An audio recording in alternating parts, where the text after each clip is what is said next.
Let's get going. So I noticed many fewer people here today than the other day. So either I scared people away, or they're watching the video, or they're in a different section.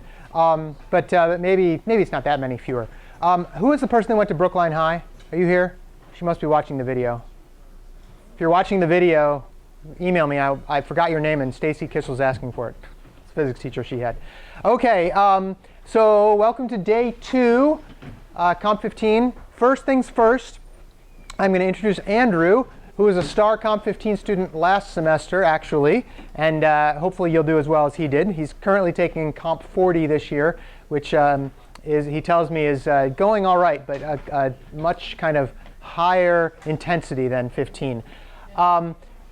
Andrew's actually going to talk briefly about the Tufts Computer Science Exchange, which is something you guys can join and go to, and it's kind of like the computer science organization here at Tufts. So Andrew, over to you. Great, thanks. So the Tufts Computer Science Exchange basically puts on a ton of events throughout the year.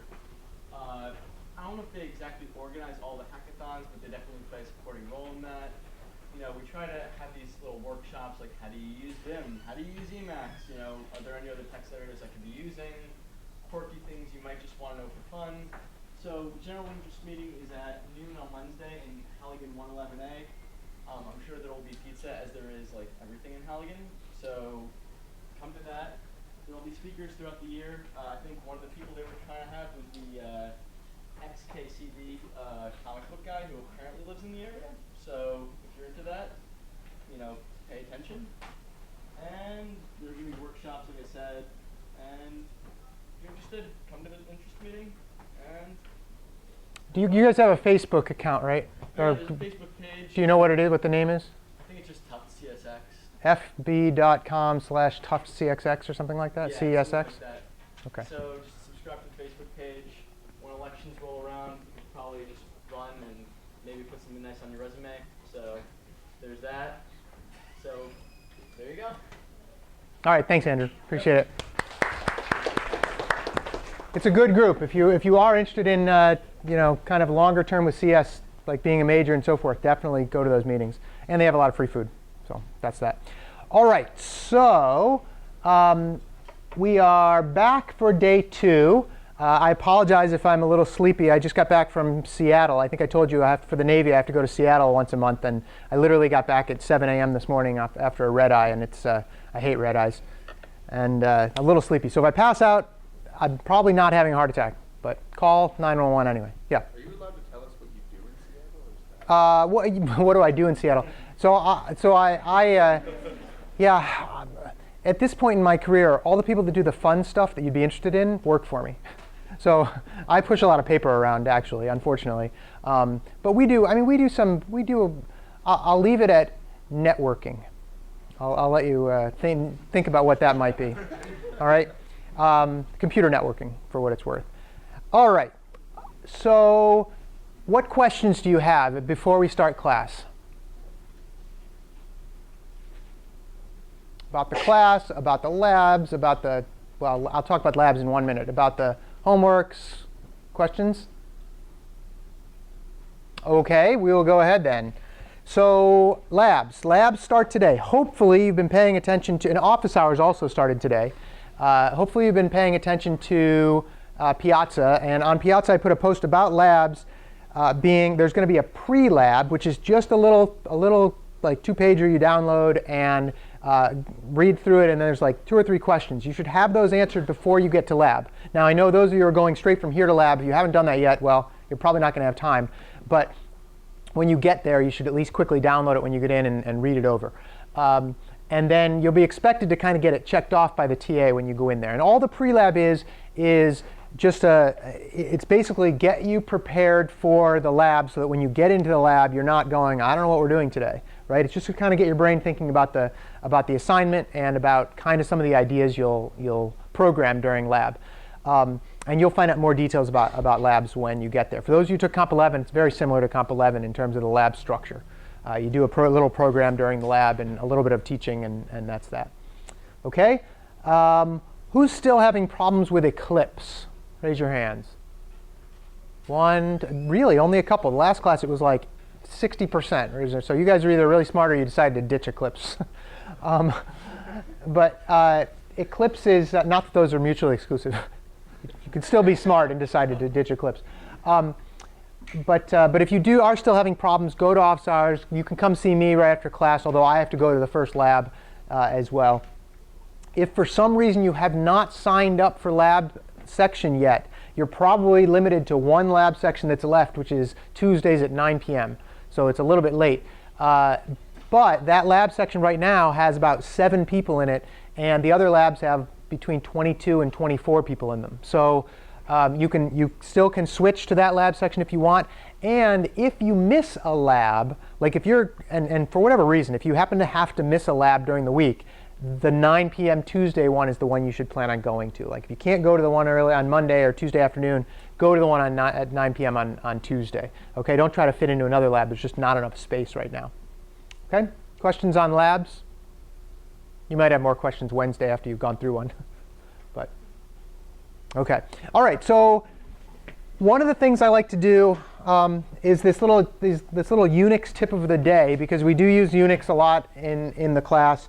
Although if you're using Eclipse, you're not going to see it quite as much, but you do need it for provide, and you need to kind of know how to use it. There are 3 commands right off the bat that you should know how to use.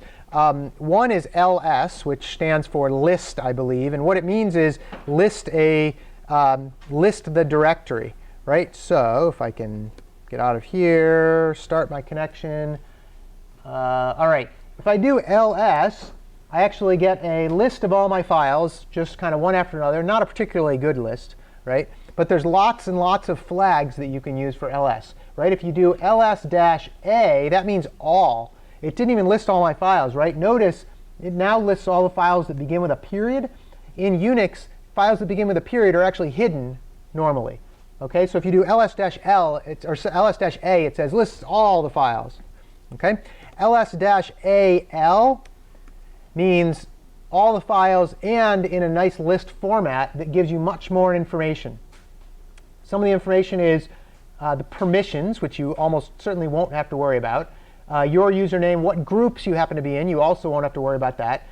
Something about the size, although I never quite figured, I guess that's the number of bytes. And then when it was last modified, and then the name. Okay? And you can figure out where your files are using the ls command.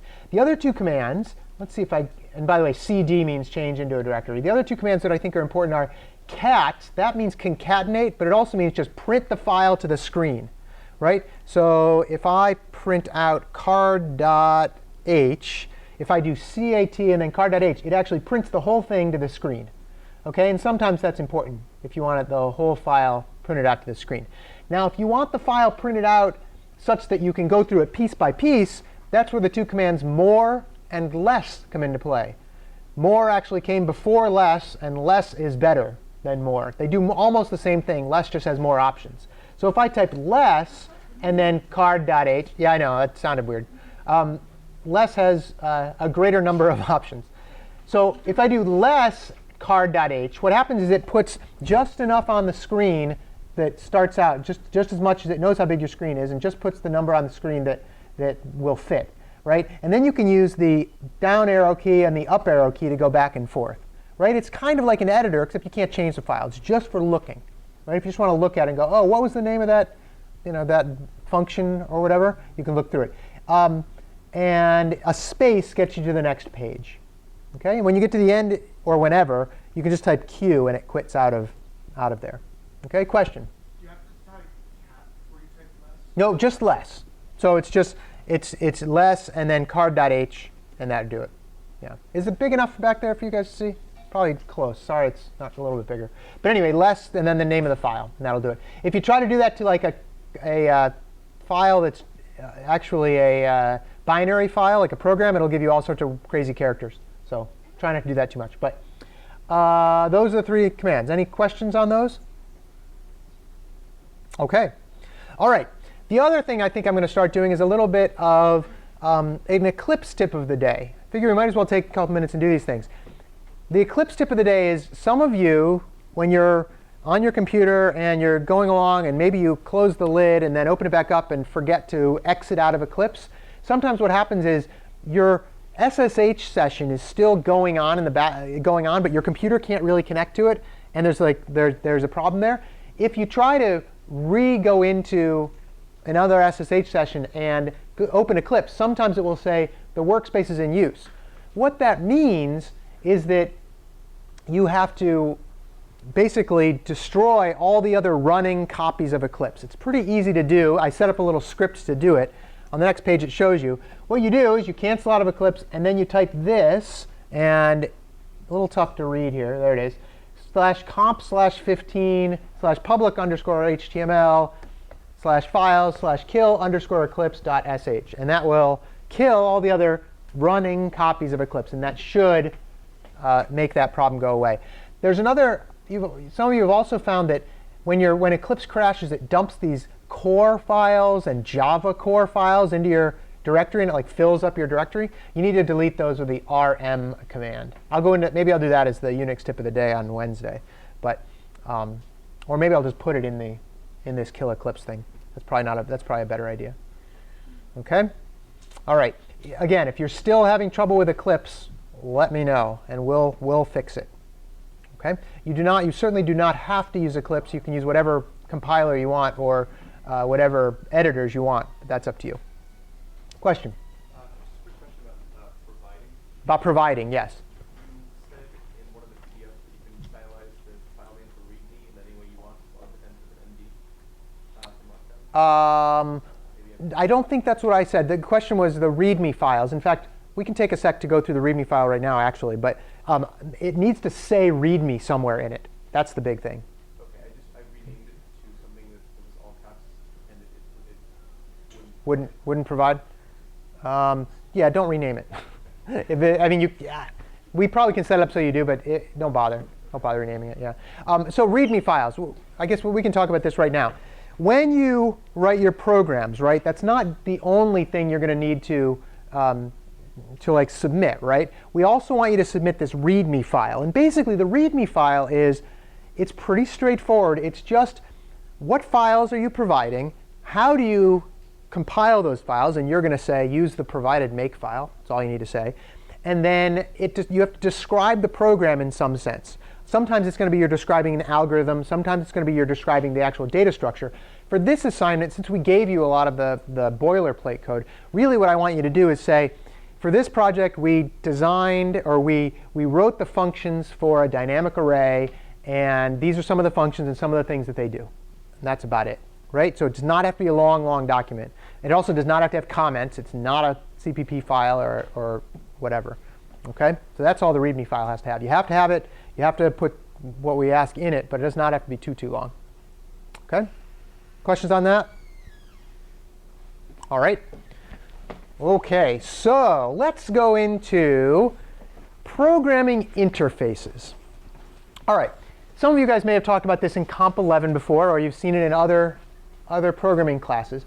But an interface is basically a contract that you, the programmer, might say to some other programmer, or you might say it to yourself if you're the programmer. But the contract is, here's the functions that you are going to provide for this class or whatever you're writing, and here's what I want those functions to do.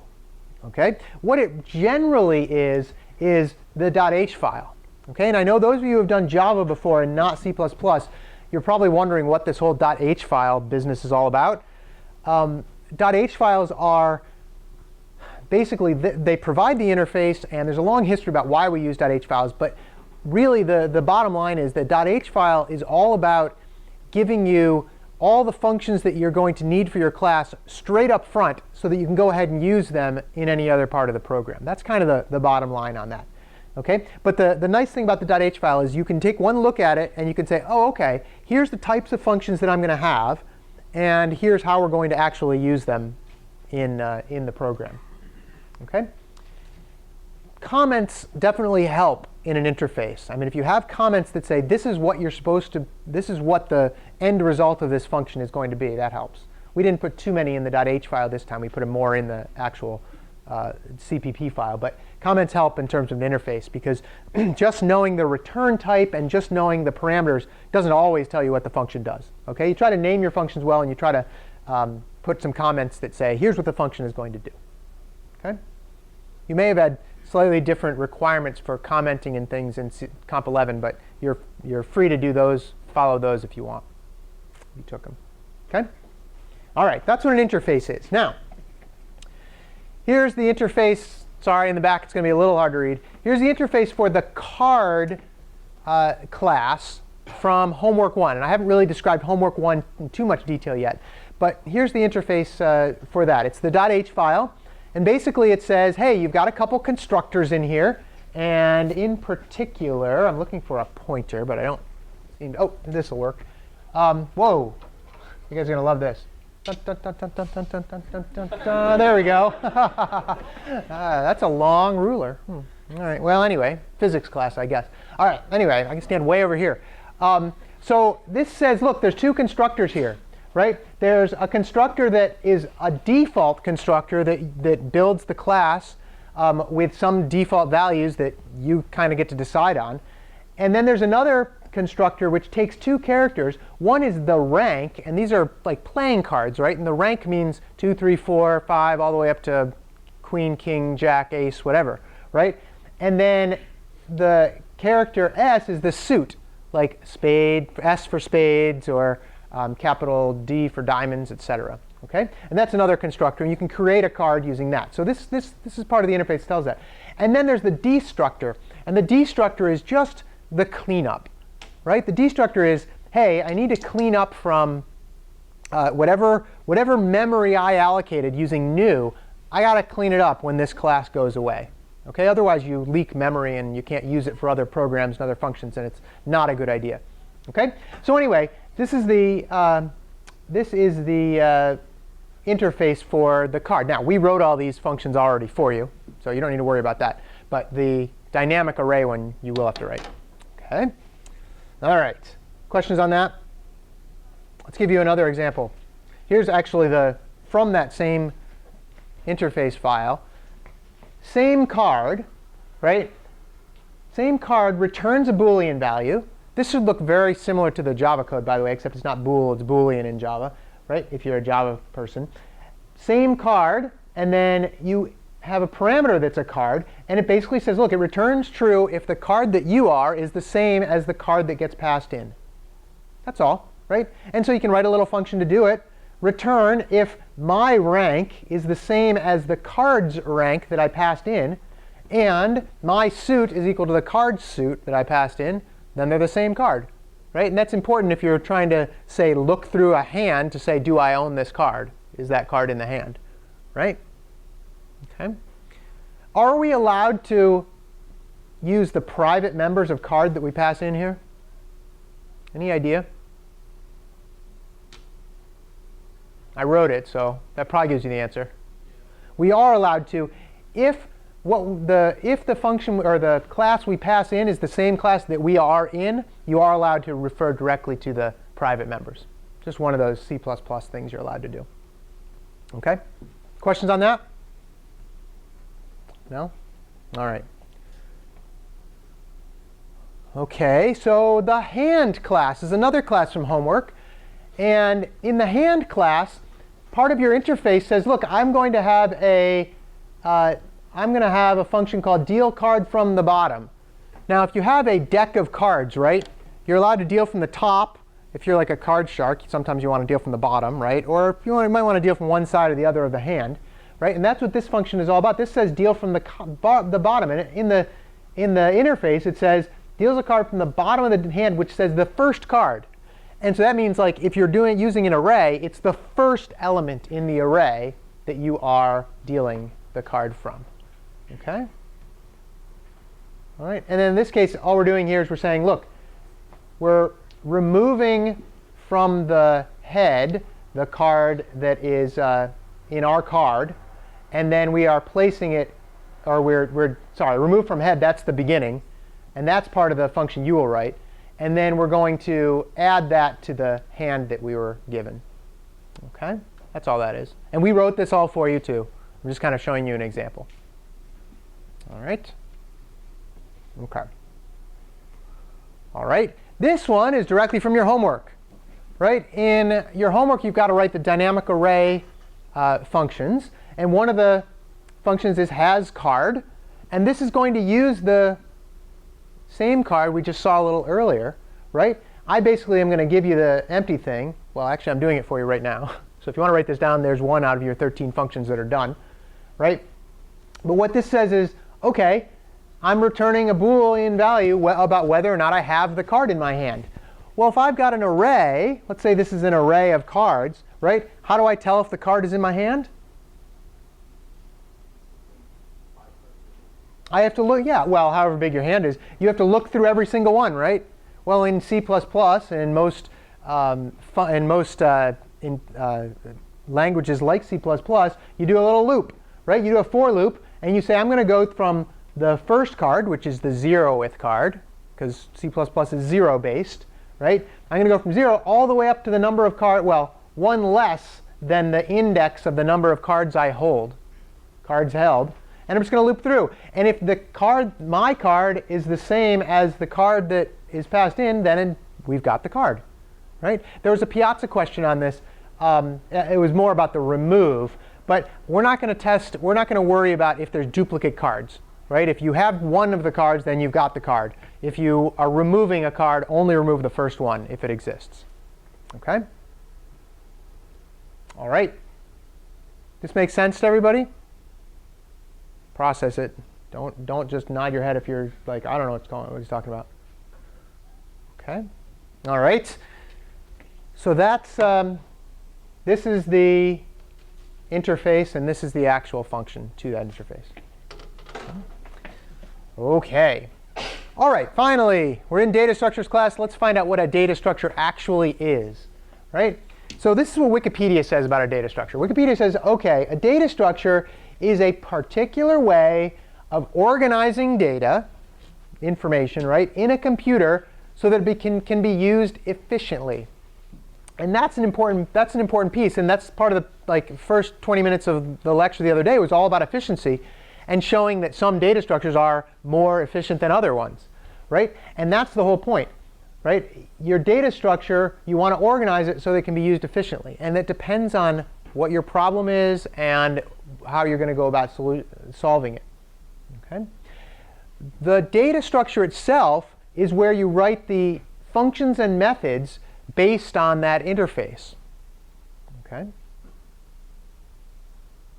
Right? An array is a data structure. Why is an array a data structure? Well, because it literally has a bunch of values, a bunch of addresses in a row, and each address you can put a piece of information.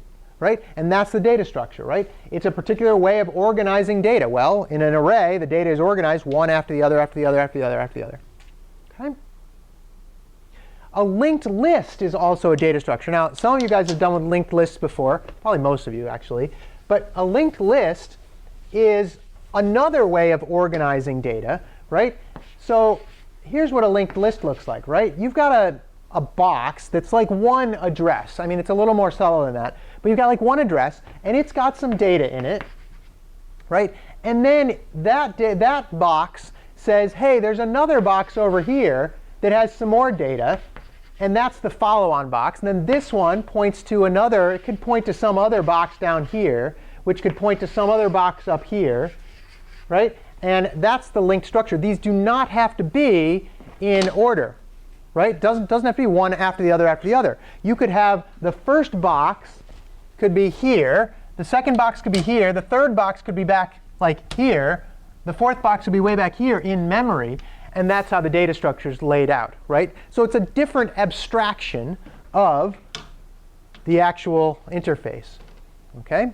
The kind of the under the hood is different. That's what makes it a data structure. The fact that it's implemented in such a way that it's in memory in some other form. OK? All right.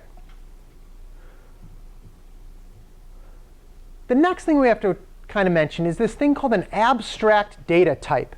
This is actually very similar to an interface. And sometimes it's kind of interchangeable. But an abstract data type, and I don't like the fact that Wikipedia says it's a data structure, but they define it as this: a data structure that is defined indirectly by the operations that may be performed on it. In other words, here's a list, right? And a list you can remove from the beginning of the list. As far as the abstract data type is concerned, it doesn't matter how the list is laid out in memory, as long as when you ask for the first item, it gives you the first item. And when you ask for the second item, it gives you the second item. OK, you see how that works? It doesn't matter what's underneath the covers. It matters how that you're fulfilling that contract. This is why it's kind of like an interface, right? The interface is what really defines it. OK? The example list, by the way, I'm seeing lots of people write stuff down. If you feel free to write this down, but it's also all online. All this stuff is on the web page, and you can go and download it and read it at your leisure as well. OK? All right. So like I said, a list is an abstract data type, right? Here's a function from your homework, right? It says insert at head. We talked about that a little earlier, right? Insert at head for some card inserts at the beginning of the list. The function, like the interface, could care less what's behind the scenes. In fact, homework assignment 1, due Friday, is on dynamic arrays for a list. Homework assignment 2 is the exact same homework assignment, except using a linked list instead of using a dynamic array. OK? The function insert at head, same function. Underneath the covers, you're going to use a linked list instead. OK? How would I, while we're on the topic, how would I insert at the head of an array? Let's say that I have 2, 5, 1, and 12 in here. How am I going to insert at the head into this array? Any idea? Yeah. By moving what change of the slots to the array over 1 and then adding. Yeah. You're going to move each of these. This is presuming that we want to keep the order the same, and we will in this case. But yeah, you have to move them all over. Which one do you have to move first? 12. Yeah. What you have to do is a little for loop, right? Move 12 here, and 1 here, and 5 here, and 2 here, right? And then pretend I just did that and didn't do that, right? So now it looks like this, right? And you've moved everybody over, and then you can put the one in here, right? Whatever the 8 or whatever it was. OK? That actually takes some time. Remember we talked about inserting into a list, and it takes some time because you do it that way? With a linked list, OK? If you have a linked list that looks like this, right? We'll use the same exact example. 2, 5, 1, 12.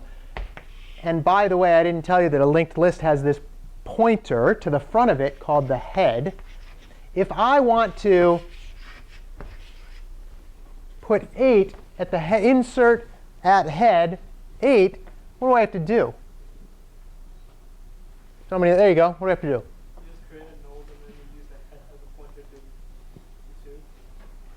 I create a node. OK. I create a node. Here's the node 8. And then I do what? And then you point it to head. I point it to the head. OK, almost. I point this to where the head points to, right? And then what?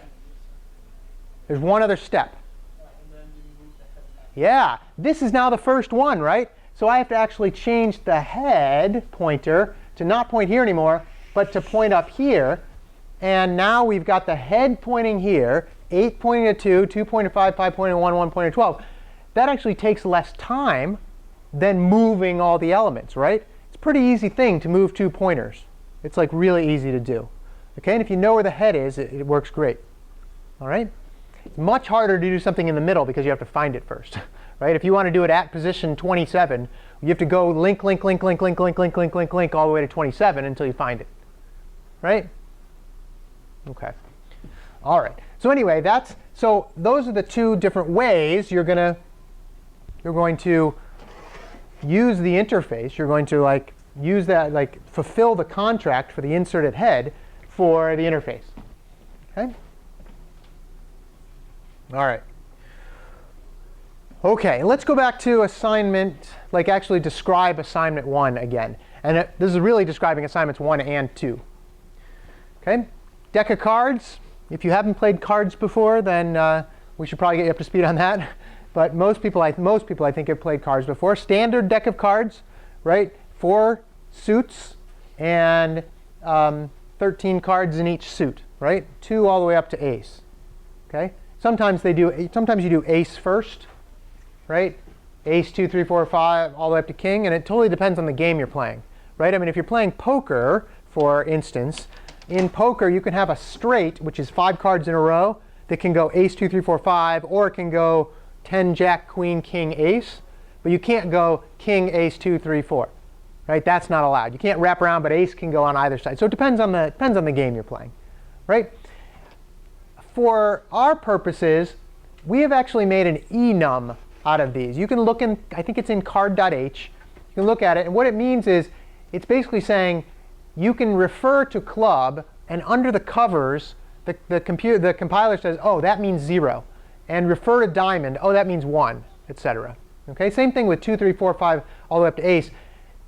You don't want to have to remember, oh, 0 is 2, and 1 is 3, and 2 is, you don't want to remember that, right? And king is, what is king? 13, or 11, or you don't want to remember that, right? You just want to be able to refer to it as 2, 3, 4, and the compiler will figure all that out. All right, it'll figure out what the actual number is behind the scenes. Okay? So that's what a card is made of, just a suit and a rank, right? And then we've got a hand, which is just a bunch of cards. Okay, and a hand contains a bunch of functions that organize a hand of cards. There are lots of different functions in here, and I'll show you those in a second. Hand has a private data member called list dynamic array. This is for assignment 1. For assignment 2, it's going to have a private data member called list linked list, something like that, right? Which is basically saying, oh, it's going to be behind the scenes, it's going to be a linked list, but everything else is going to be the same, right? So you're not going to have to change anything else about the program, just the back end stuff in the linked list functions. That's it. Okay. Anybody have any questions about that? Can't tell if you guys are a quiet group because it's like 4:30 at night, or just that you're a different group. But ask as many questions as you want. Do not have to fly through this stuff. Okay, we'll get to some stuff that I think you'll probably have some questions on in a little bit too. All right. What can you do with hands of cards? Well, you can deal hands from one to the other. We saw that already, right? You can add cards to the hands at the beginning, the end, and at a particular position.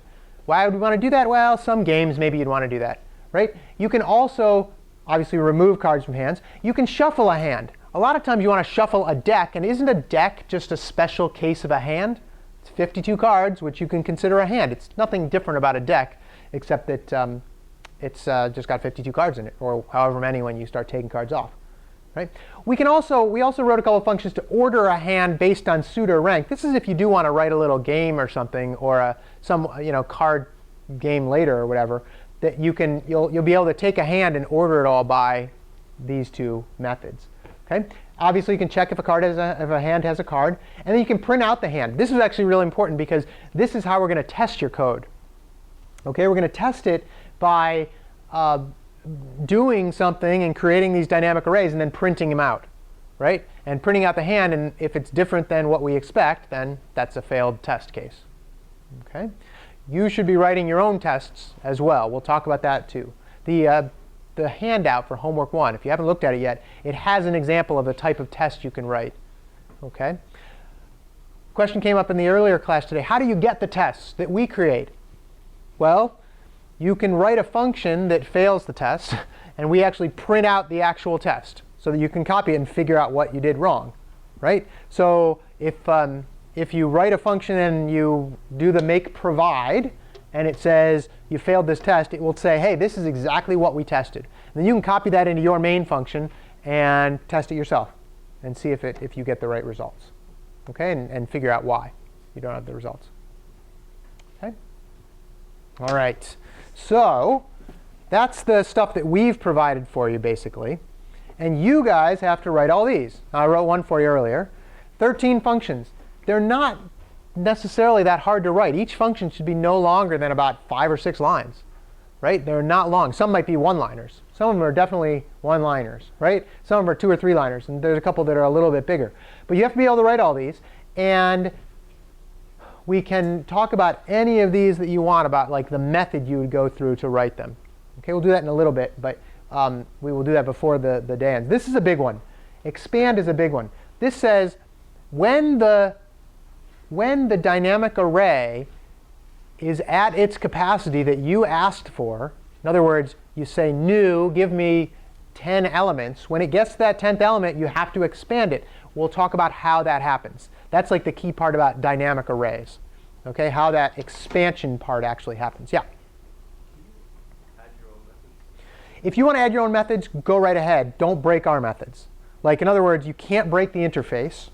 Okay, if we ask for card at and you have some other way of doing card at that calls another function, I'm perfectly happy with that. Card at still needs to return the card at that index. That's all.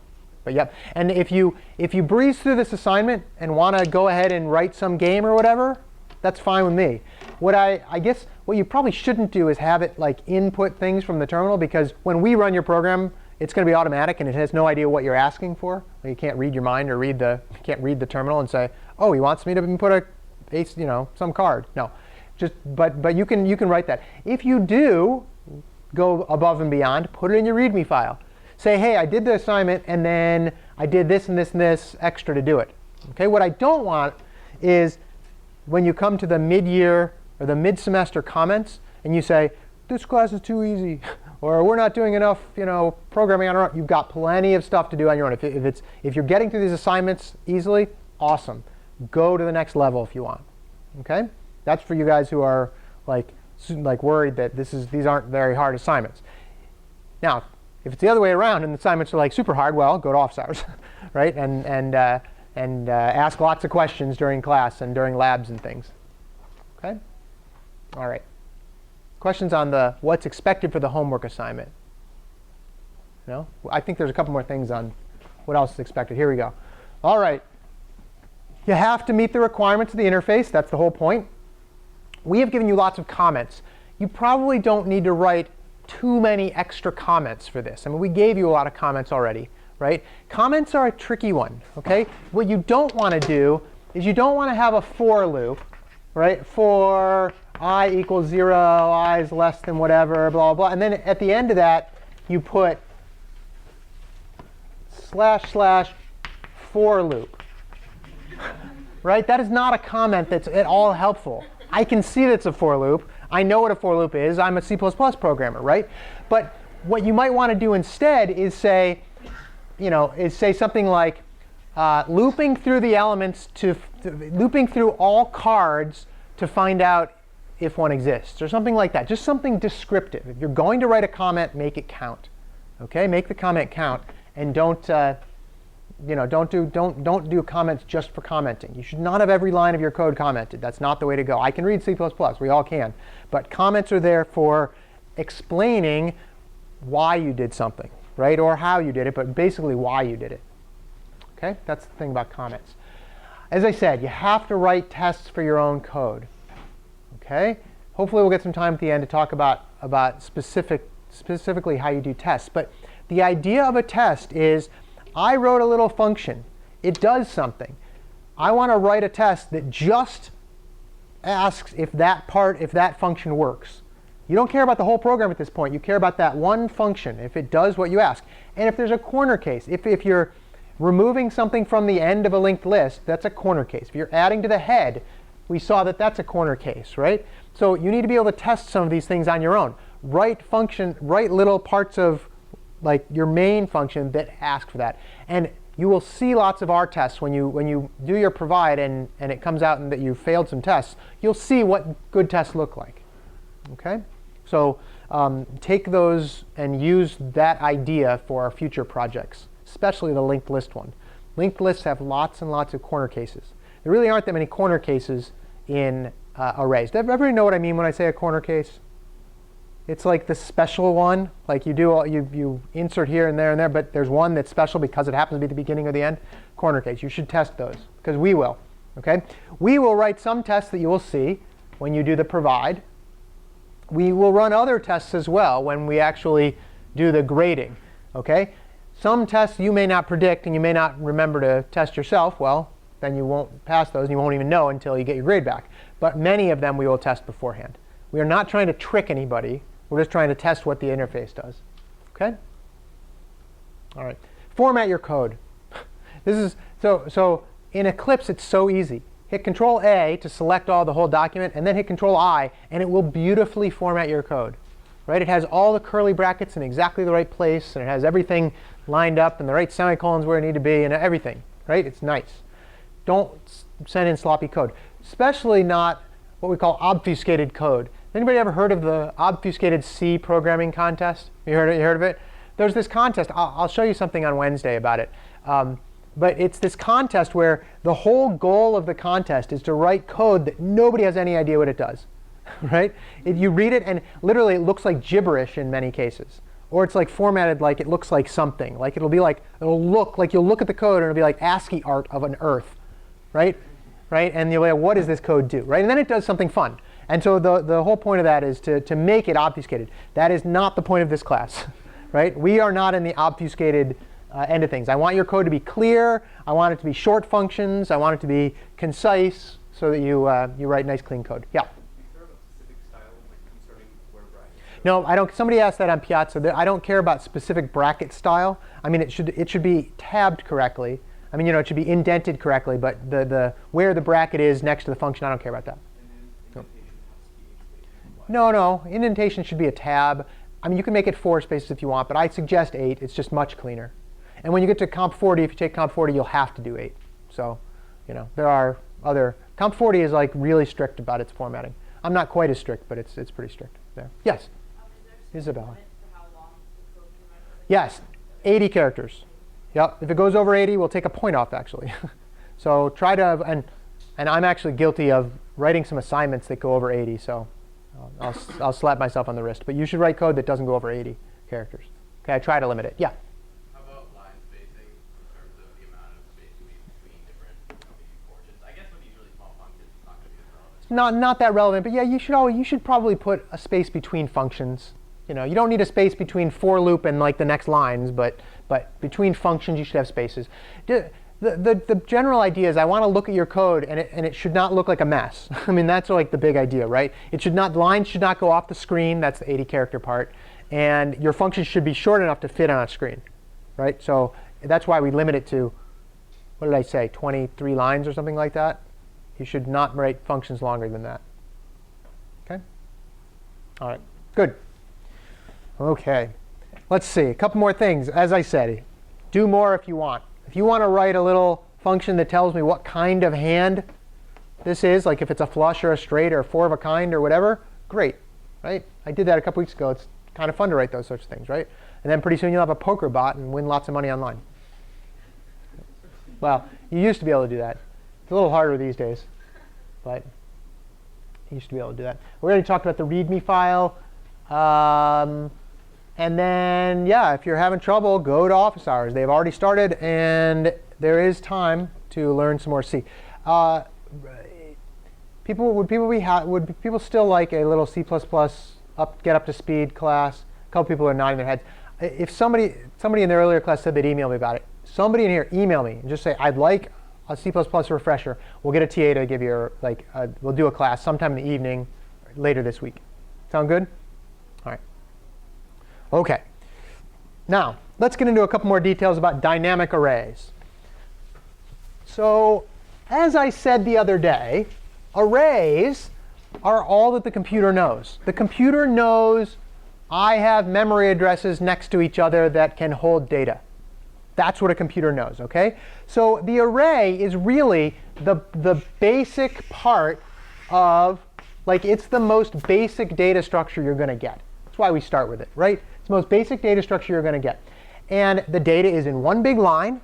OK? You can ask for it from the operating system using the new keyword. You say something like int star x, meaning a pointer of the variable name x, right, equals new. And then you say int, because if we want int, right, bracket 10 semicolon. And that says, give me a pointer called x that points to 10 addresses in a row, and you tell me where those addresses in a row are. That's what you're going to point x to. And I get to use those 10, and no other program gets to use those 10. OK? That's what we're doing here. OK? When we say, give me an array. If you ask for an array that's 10 elements long, okay, you can't use the 11th element without running into problems like segmentation faults. Okay? And you can't tell the operating system, I'd like to use that 11th one. Right? The operating system says, if you want more memory, we're going to give you a whole other chunk that's however long you want it. Okay? And then you have to recoup the one that you had. We'll get into more details about that in a little bit. But this is an array. This should not be new to anybody, like the actual array. By the way, once you do this, okay, x is a pointer which points, has a value which is that first address. 99.99% of the time, you will not care what that value is. Like, you don't care what the address is, but you can use that address here.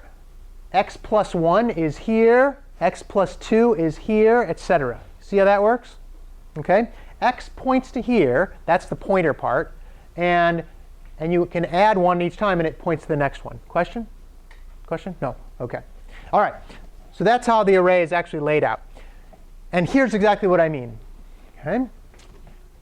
We address the elements by bracket notation. If you're used to Java and C++ as well, you can do bracket notation, which basically says x bracket 3 is the 4th element. Because again, we're 0-based elements in this language, right?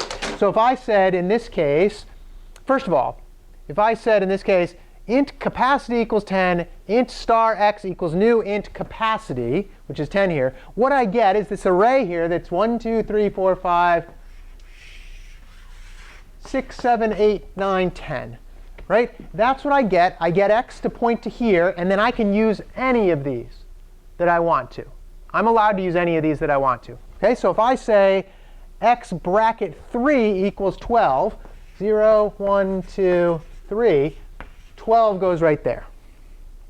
If I say star x plus 2 equals 5, that says go to where x is pointing, add 2 addresses, and put the 5 there. X is pointing here. 5 goes there. It's exactly the same as saying x bracket 2.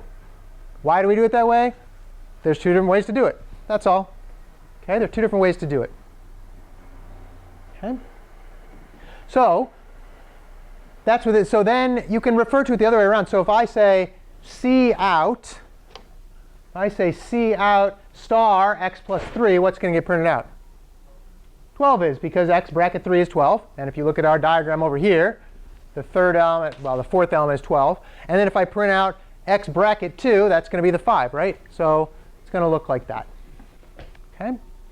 What values are here, here, here, and here? Dead squirrels. Yeah, if you took Comp 11, you know what that term means. It basically means we have no idea what's there, and we're not allowed to touch it. Well, we're not allowed to. Well, we are actually allowed to look at it, but we have no guarantees about what that value is. In Java, it's the other way around. They actually put zeros in here, I believe, for Java. It initializes it to 0. But C++ takes too much time to initialize. The memory system goes, here's your chunk of memory. I got other stuff to do, right? And it's just got stuff in it. Whatever, it might have random. It's got random data in it. Could be zeros. What's interesting is it could be the stuff that the last program had in it. Well, not so much these days anymore. But it's actually something you have to be a little bit careful of if you're security conscious, right? Let's say that these contained your password, right? And all of a sudden you delete this one. If your password is still in memory and some other program gets it, well, guess what? Somebody might be able to get your password, right? So the memory, so these days they're pretty good about doing some sort of initialization when you delete them. But when you initialize them, no real guarantees. No real guarantees. OK? So I told this earlier in the class, the other class earlier. So hackers, there's been a number of big hacking arrests in the last like 10 or 15 years. And police are getting a lot smarter. What they do is they find out where this hacker is, right? They wait until he's on his computer, and they kind of know that. And they literally like bust down the door and tackle the hacker so he can't turn his computer off. And then they bring in other hackers who are paid for by the police, right? and they go in and take the entire memory and put it on a hard drive. And then they go through and scan the whole memory, and they find out passwords, they find out various other keys and all this stuff, and then they get into the hacker stuff, and next thing you know, he's in jail. And probably has like bruises because he got tackled. But anyway, okay. So that's how an array is laid out in memory. Okay. Can I, one more time, can I say go to the 11th? Am I allowed to? Well, C++ lets me. I could absolutely say, right? I could absolutely say x plus, right? I could say x plus, in this case, I guess it would be x plus 9. No, 10. Right? If I said x plus 10 equals 5, the compiler would say, OK, you must know what you're doing. Right? And then it would maybe crash, right? Because some other program owns that 11th one. Right? So you're allowed to do it. Java would tell you, no, can't do that. Right? C++ will let you do it. Right? It's called a buffer overflow in most cases. Right? And it's you don't want to do that, but you have to be careful. Okay? It's part of C++. Being careful. Okay? All right. There you go. Already said that. Given it 10 items, we can't do the 11th. And the system won't allow you to just stretch out an array. You can't ask for the next 10 elements. Okay? Well, what do you do if you can't ask for the next 10 elements? Well, you expand it. Okay? Here's how expansion in a dynamic array in C++ works. Okay? There are 5 steps. Step number 1. You ask the memory system for a whole new array with some bigger amount. Right? In general, what's the bigger amount that we ask for? Twice as much. Why twice as much? Well, you can ask for one more, right? But twice as much seems to be a pretty good trade-off. On the one hand, you're doubling the size. And if you only had to add one more thing, that would be wasting some space. But on the other hand, you don't have to increase the size often. Right? It's basically like logarithmically. I mean, you double, double, double, double, and then all of a sudden you're really big. Right? So people have done lots of studies, and generally 2 times is a pretty good trade-off between having the right amount of extra space and not having too much. Okay? So you create a new array. So we do that. We create a new array, and instead of 10, in this case it's going to be 20. Right? So it's going to be longer here. It's going to be 20 long, and in this case we'll call, I don't know, we'll call it something like new x. I'll show you the code in a second. We create the one with 20 spots in it now.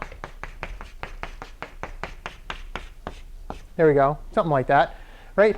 And now we've got this new piece of data, new piece of memory that's ours, that's going to be enough space for the next elements. Well, we have to copy the old stuff into the new stuff. Okay? How do you copy a whole array? What are we going to use? A for loop. Yeah, we're just going to go through each element and go boom, boom, boom, boom, boom, and copy all the way up to the previous capacity. Okay? Copy all those in. And then you have to delete the old array. Now, this is key understanding of how C++ works. Okay?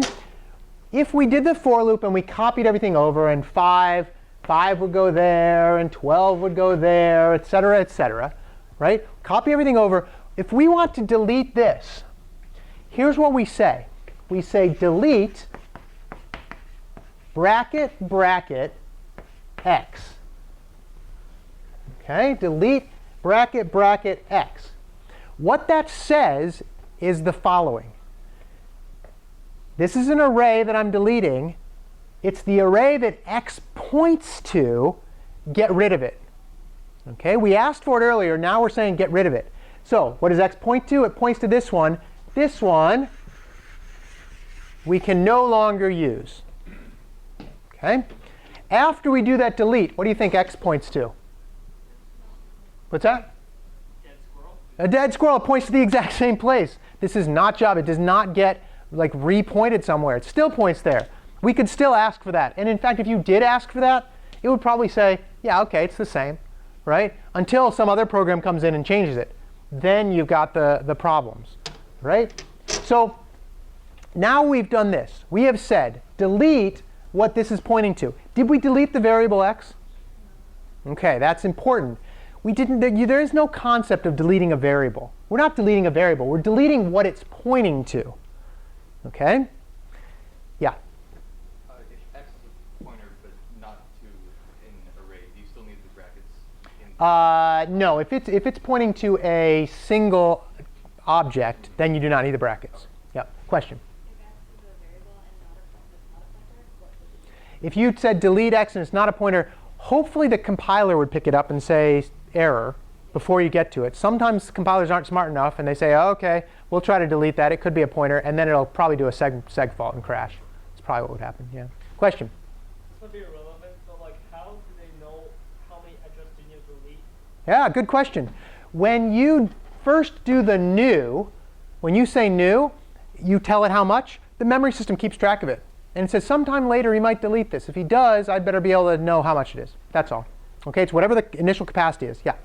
Why do we need a capacity variable as well? Good question. The capacity variable is simply bookkeeping for you. You can't get the capacity somewhere else.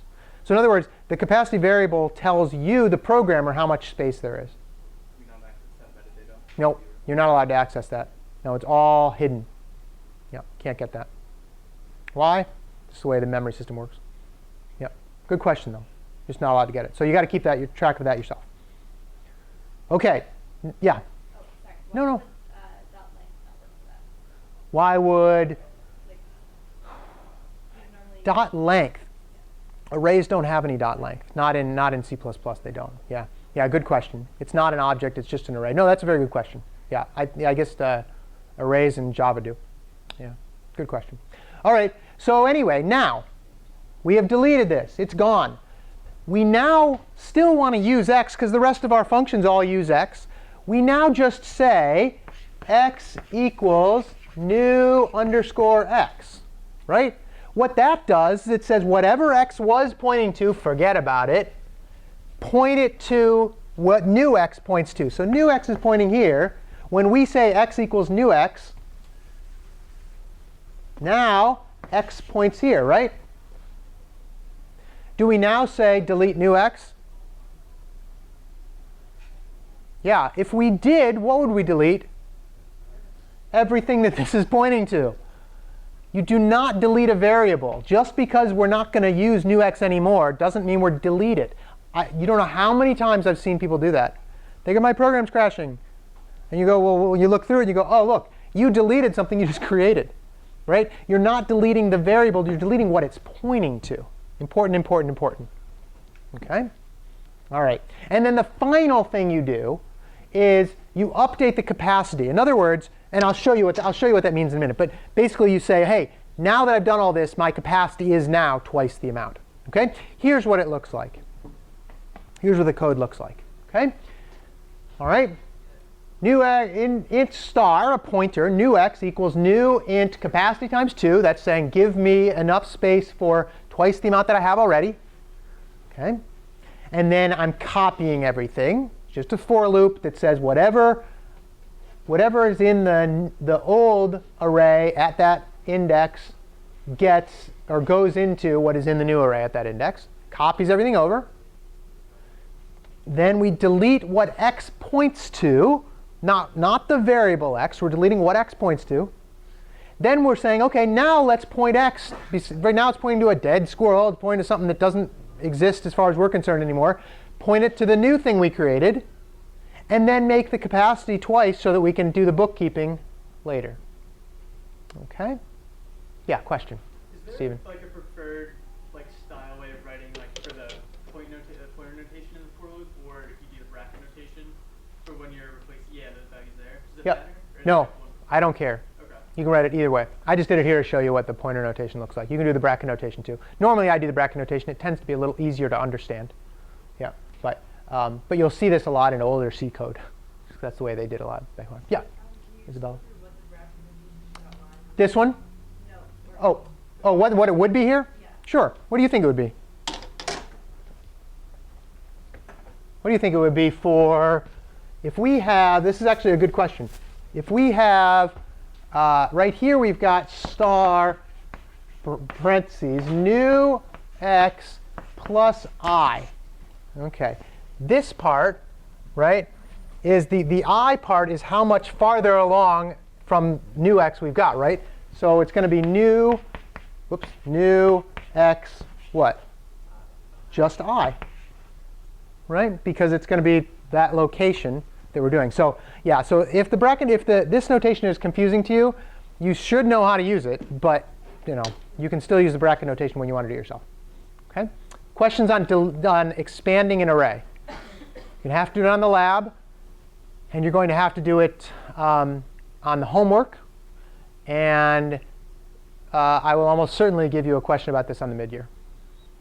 Okay? How do I expand an array? You need to know the details. And there's a lot here, really. I mean, you have to know the 5 steps to doing this. Right? Good. Anything else on this one? All right. Don't forget that we do not say delete new x. I'm going to remind you of this lab or this lecture when I see somebody do that. So you remember when I told you that? And you'll say no. Yeah. All right. More list functions from the abstract data type for that we might want to do. These are the things you're going to have to write for your homework, right? Is empty, make empty, right? Arrays are pretty simple. Here's all the stuff we can do with them, right? We can say insert at head. We can say insert at tail. We went over insert at head. Insert at tail, that's actually easy. If we have a 10-element array, and we want to insert at the 11th, what do we have to do? Or at the 10th element, what do we have to do? What do we have to do? We have to expand it. Yeah, OK, so you make sure you do that check. In fact, I think a comment in there said, don't forget to, or maybe I even put that in there. But you have to do that. You have to do that for, especially when you're doing insert at tail, or even insert at head. I mean, if you've got a full array, do that. How do you think remove from head works? This is a good question, actually. OK, you're going to have to write this one. So remove from head. Let's see if we can figure that one out. OK, I'll give you an example here. We've got 2, 7, 14, and 3.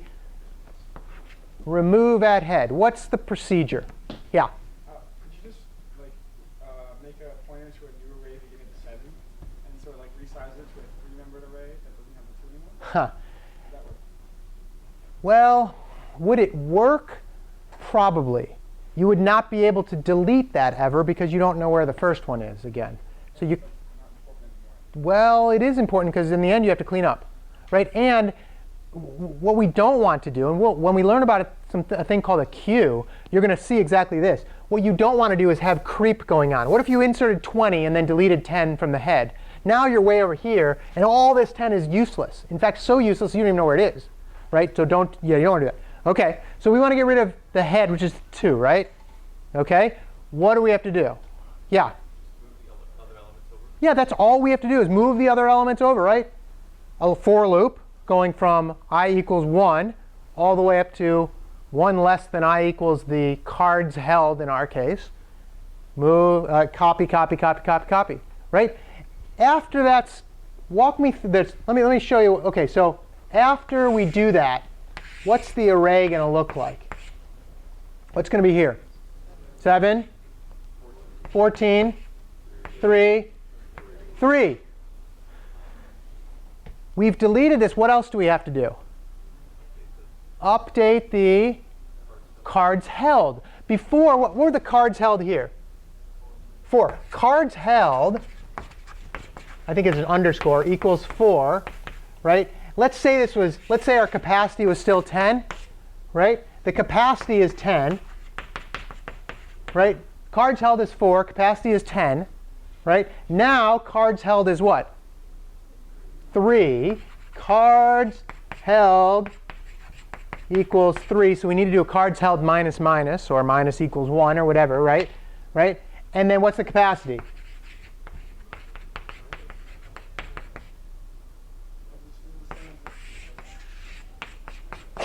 What's the capacity? Still 10. Did we change the capacity?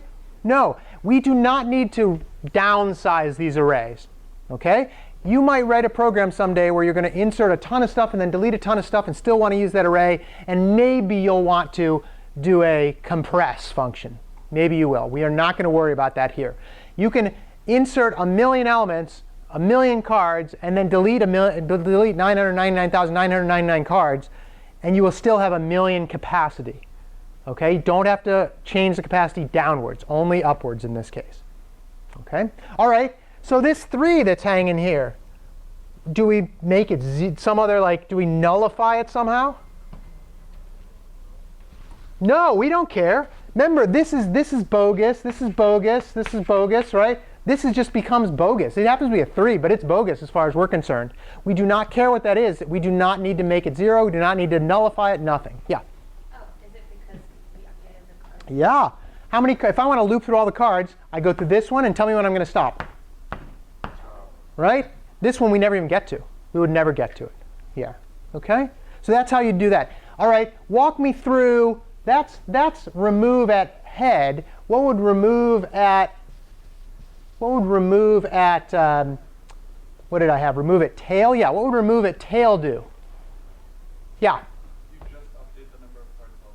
That's all you do. You update the number of cards held, make it 3, and this is still 2, 7, 14, 3, but that 3 doesn't matter anymore. Right? That's how it works. Right? You don't care anymore. All you need to do is update that. It's beautiful. Deleting from the end of array is so simple. Just update the cards held. And it's all internal bookkeeping, but that's all you need to do. Okay? All right? What about remove at index? That's another one that's the other tricky one here. We already I think we already mentioned this, but if we want to remove at index, I'm abbreviating, right? 0, 1, 2. Remove at index 2. Which one goes away? Yeah. The 14 goes away. How do we do it? You would do the same thing as remove at head, except you'd start the loop here and move the 3 into here. And then what? One more thing to do. Update the cards held because we're deleting one. See how easy that is? These aren't going to be long functions. Okay, it's just a for loop. Now, are there any corner cases on these? With removes, not really. I mean, I don't think there's many corner cases here. I mean, you're always going to, if you're inserting, you've got to see if we have to expand. If you're deleting, just write one function to delete them. Some people asked, can I write remove at head using remove at index? Sure. If you want to, you can. It'd just be remove at head 0, right? Or remove at index 0, and it would do the same thing, right? And it would probably take a little longer time, but that's all. Might save a few lines of code, which is a good thing. Yeah. Could the compiler optimize it away? Potentially, sure. I would not. I don't know how they would do it, but it could. Yeah, it might be able to. Yeah, it might put it in line or something, but it would write the code for you in some sense. Yeah, yeah. OK, good. Anybody want to go look over any other of those functions about how we might do them? Any other ones confused? Talked about most of them, I think. Yeah, in general. OK, yeah.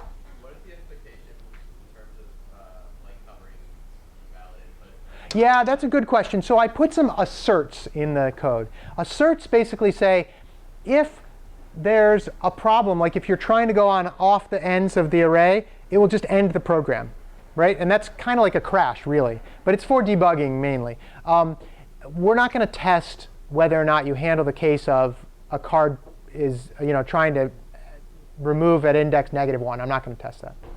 Okay, so don't worry about that. In real life, well, C++ doesn't check, so we're not going to bother with that one. Good question. OK. All right. Anything else about this example? Good. OK. Behind the scenes. OK. This is what we do. We do all these arrays, or all these interface methods to meet the interface. That's exactly what we're doing, right? OK, is empty, one-liner. I mean, these are not, again, not very particularly hard. OK, we already talked about how to implement most of these. OK, all right. Any last-minute questions on dynamic arrays in general? OK, pretty straightforward stuff. That's like the basis for all your memory, dynamic arrays. OK, all right. Now, how might you go about testing void insert at tail? How would you do that? Yeah. Print out the array, okay, and then what?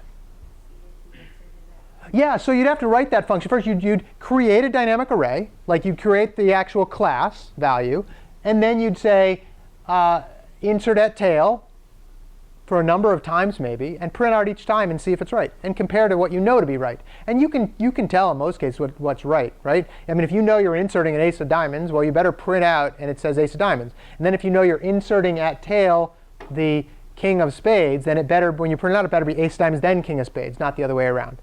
Okay, so you should write tests like that. All right, let's see. Here's how you can do this. There's a couple cool things you can do with Eclipse in this case. You can write a whole new main function yourself, right? Call it main1.cpp and have in there int main bracket bracket blah blah blah. And what you can do is you can actually click on the.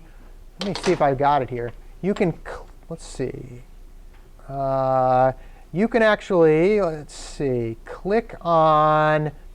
Let's say I wanted to. Sorry, it's really small writing. This is main.cpp. What you can do is you can say. Let's see. I know you can right-click on it, but I don't think you can do that on some. Hang on. Let's see. I can do it with by right-clicking. It's going to be resource configurations. Let's see if that's up here anywhere. Resource configurations. I don't see it. Don't see it.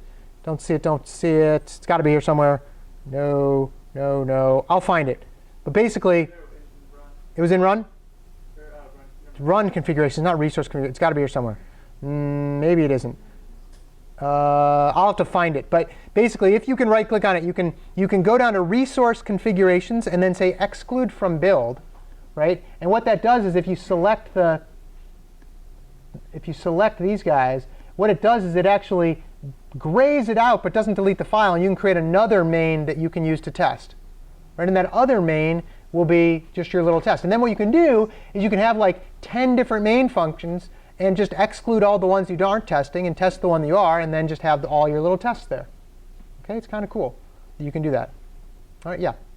When we do submit it, do you want the main function that you provided to us to be the same? No, here's what you can do. I'm quite happy for you to change the main function as much as you want, except, again, I think I mentioned at the beginning, I would rather you didn't have it input. Like don't have say type a number between 1 and don't, because then that'll break our script, right? So, but otherwise, it's you can change it as much as you want. We're not going to test the main function we give you. We're going to replace your main function with our own. We're going to do that. Well, the whole main CPP file, actually. Okay. All right. So let's see. I think that's about it. Okay. So here, before you go. Go to lab tonight and tomorrow. If you have questions, Piazza, TA office hours, my office hours. I'll see you guys Monday.